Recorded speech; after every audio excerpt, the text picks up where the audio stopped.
Repasemos el concepto y el comportamiento de la cláusula unique. Ya sabemos que esta cláusula permite indicar el atributo o conjunto de atributos cuyo valor no debe repetirse en la salida de una consulta. A modo de repaso, se solicita un listado que muestre todas las categorías registradas en las atracciones turísticas, pero no se desean visualizar elementos repetidos. Si recorriéramos las atracciones para mostrar las categorías registradas en la misma, veríamos elementos repetidos. La cláusula unique permite que el listado no tenga estos elementos repetidos. Ahora bien, la cláusula unique permite también la unión de información con fórmulas inline. En este ejemplo, la tabla base del for each es igual a la tabla base de la fórmula inline. Por lo tanto, la fórmula count agregará del contexto una condición implícita en su evaluación. Contará todas las atracciones para el atributo declarado en la cláusula unique, en este caso, category ID. De esta forma, este source devolverá la lista sin repeticiones de todas las categorías, cada una con su correspondiente cantidad de atracciones turísticas registradas. Veamos ahora un ejemplo de uso de la cláusula unique en un data provider.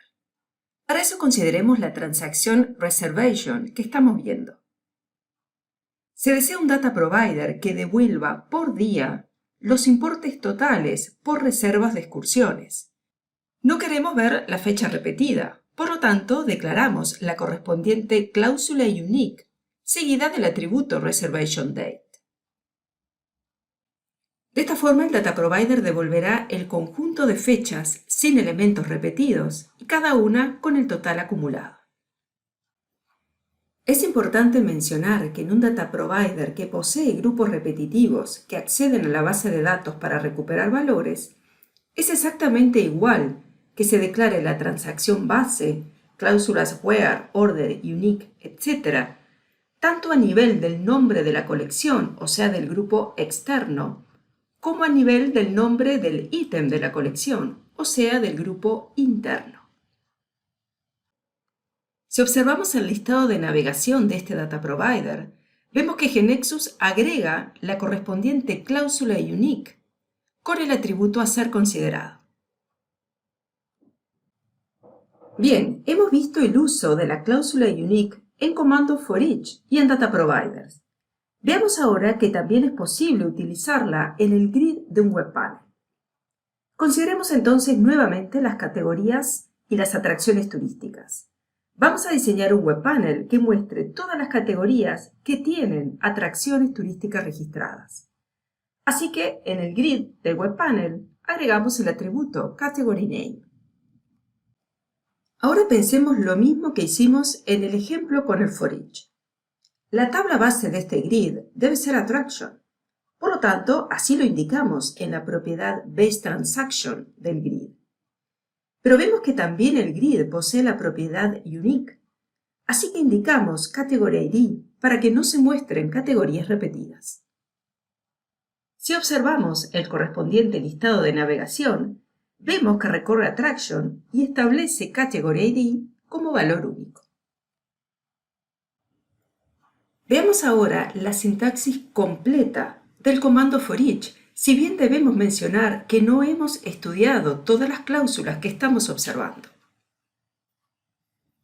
Debemos tener en cuenta que la cláusula blocking, la actualización de atributos en el main code, así como la cláusula whenDuplicate, solo son válidas cuando el comando for each se encuentra en el source de un procedimiento, pues solo en estos objetos se permite actualizar la base de datos directamente. Los atributos que aparecen dentro del whenDuplicate, así como los que aparecen dentro del whenNone, no serán tenidos en cuenta a la hora de determinar la tabla base del for each. En cuanto a los atributos declarados en la cláusula unique, incluidos también los atributos fórmula, serán procesados en conjunto, o sea, solamente una vez en la salida. Por lo tanto, si dos o más registros tienen el mismo valor para ese conjunto de atributos, solamente uno de ellos será tomado en cuenta.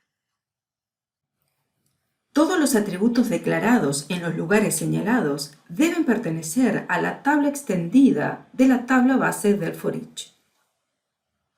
Para finalizar, veamos las restricciones en torno al uso de la cláusula unique. No es posible utilizar expresiones en la lista de atributos que se declaran en la cláusula unique.